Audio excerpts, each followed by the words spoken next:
Hi, I'm Christopher Warnock of Renaissance Astrology, and today I'm going to be talking about hindsight prediction. And hindsight prediction, just to give a quick definition, is making a judgment on an astrological chart when you already know the outcome or the results. And this follows on from a video I made about the functions of astrology. That's the immediate previous video to this. These are the different things you can use astrology for.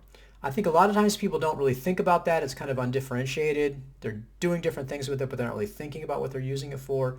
So the functions I mentioned are psychological delineation and counseling, prediction, meditative and philosophical insight, entertainment, reassurance, and sense of control. And again, all these are valid. All these are things that I said have done myself, but it's useful to understand what you're doing and be clear about the actual function using astrology for. Now, one of the things I said about prediction, and when I mentioned the previous video, is that I said, and there's hindsight prediction. And so that's what this video is for, to kind of explain and go into depth about the idea of hindsight prediction. So you can check out that previous video that kind of goes into some more details.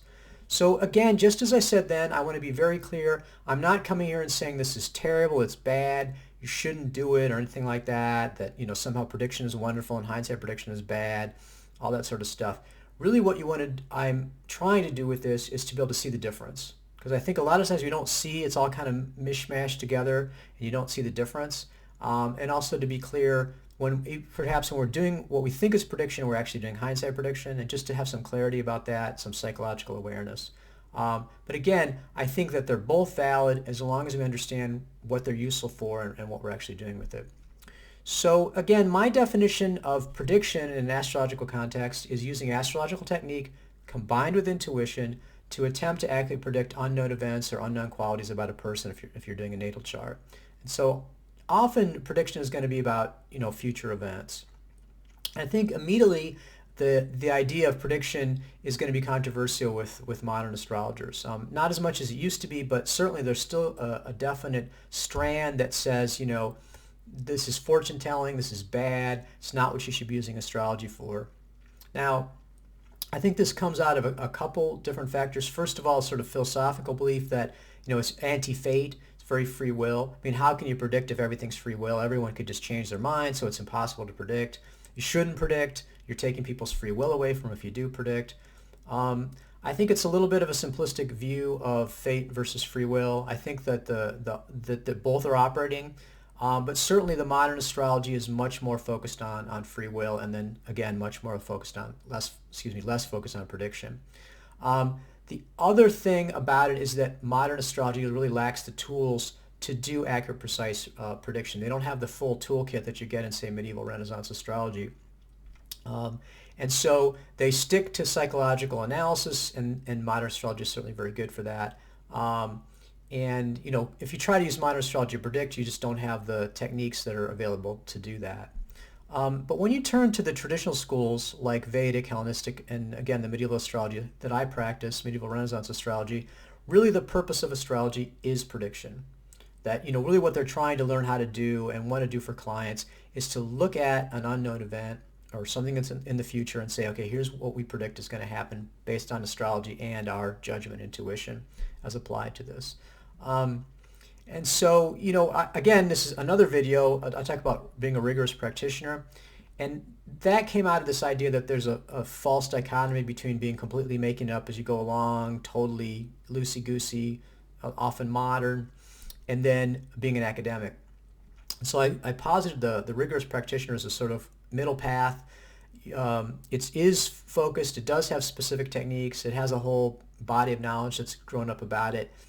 But it's not academic because it's actual practical. So the key tool for this rigorous practice is, again, predicting unknown events and making a record of the prediction. And then when you get the results back, then checking that. You can write it down or just checking against the prediction against the actual results. Very useful tool for rigor. And so I think that again, this focuses things because, for example, you need enough precision to be clear that it's not just a guess. So if you, quote, predicted the presidential election, that's binary. It's either one or the other. So that could just be a guess. There's no way to know whether you really got it right, unless you had a real string of them and you had a methodology that could be taught and repeated, and then you could replicate that methodology.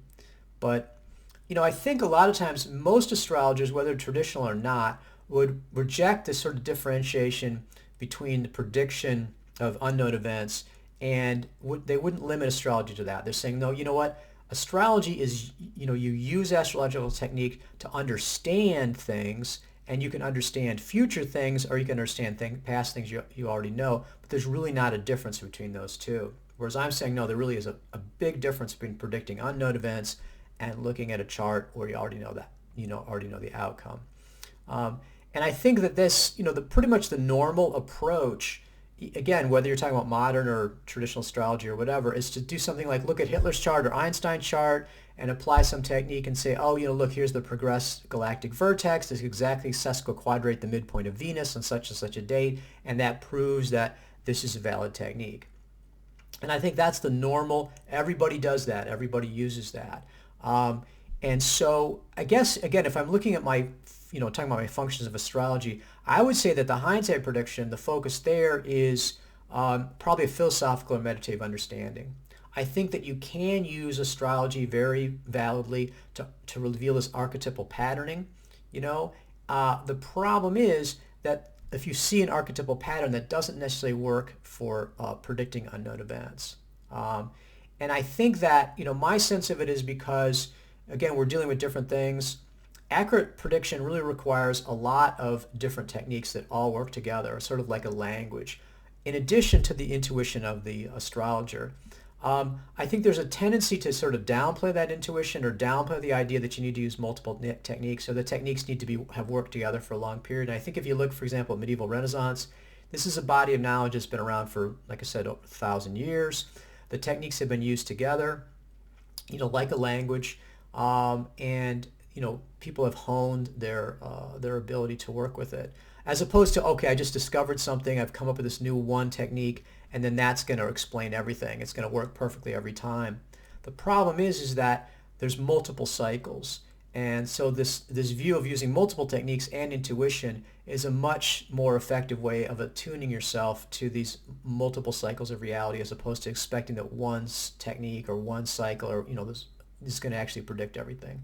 But I think that one of the biggest problems in sort of the difference between prediction and hindsight prediction is that this whole idea that hindsight's 20/20.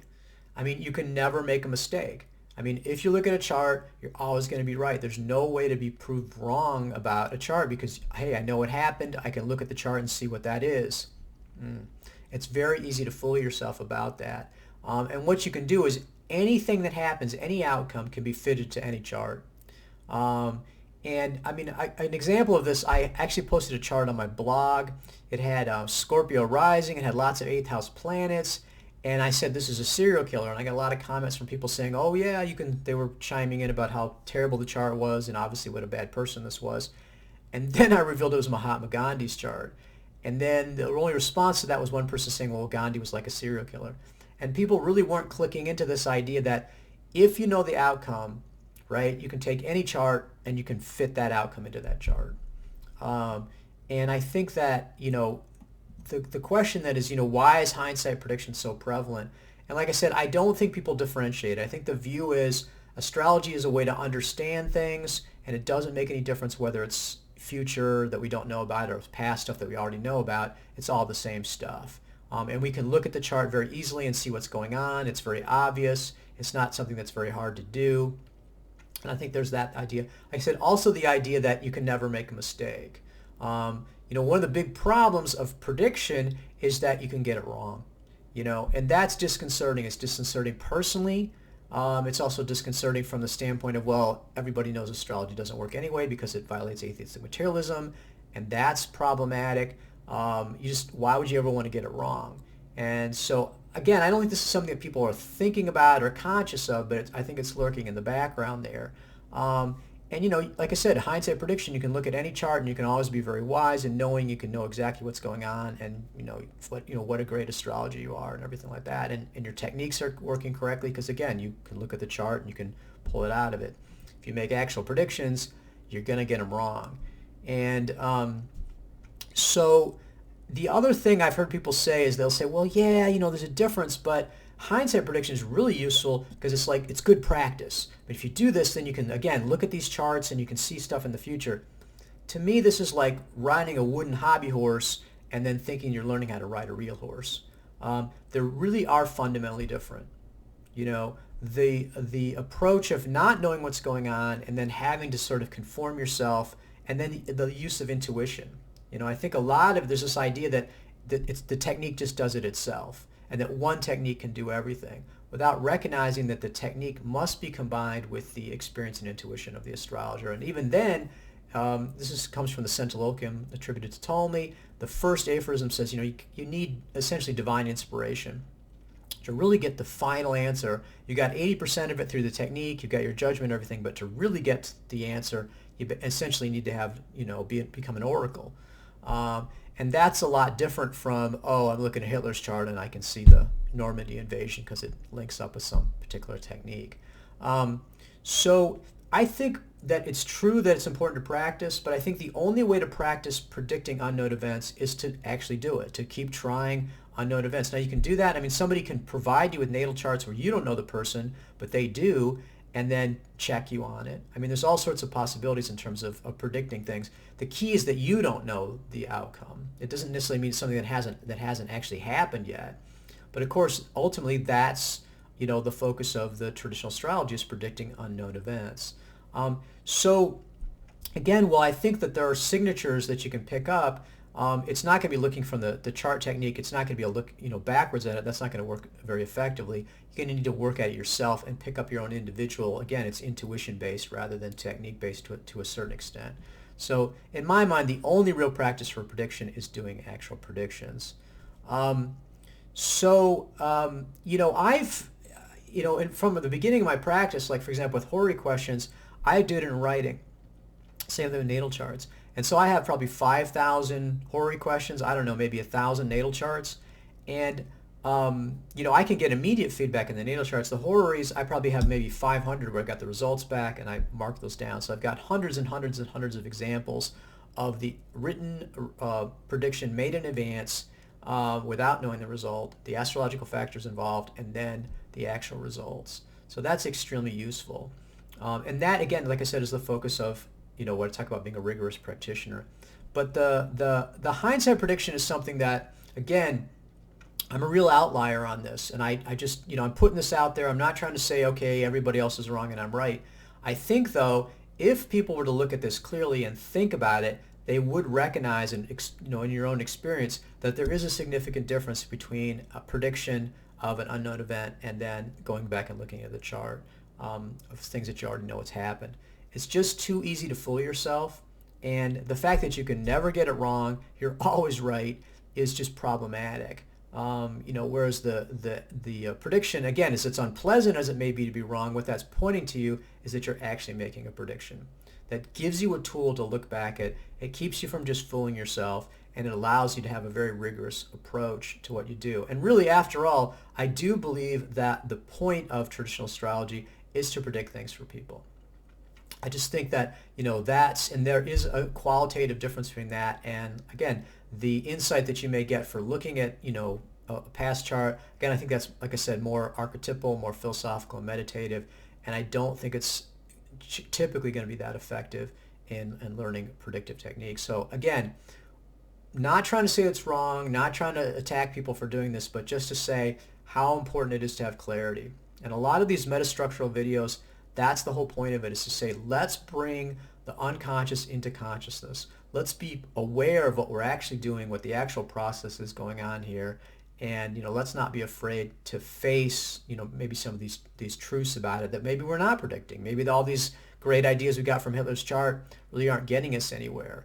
And then we can step aside from that and start saying, okay, maybe we want to start doing things, in terms of actual prediction, which is when we don't know the outcome. So again, I would, hope people would come away from this saying, okay, this is, some sort of attack or whatever. But I do think it needs to be said. I do think it needs to get out there. And I think if we're going to make progress in astrology and prediction, we're going to have to focus on actual prediction. And, and the practice for that needs to be, again, actual prediction, even if you don't know the outcome. So I hope this is useful. It's something that I promised to do as part of my whole metastructural series, and I'm continuing to be really fascinated with not only the metastructure of astrology, but also look at these unconscious assumptions and even the shadow side of astrology and our own practice. So I hope you find this useful, and I look forward to talking to everyone again.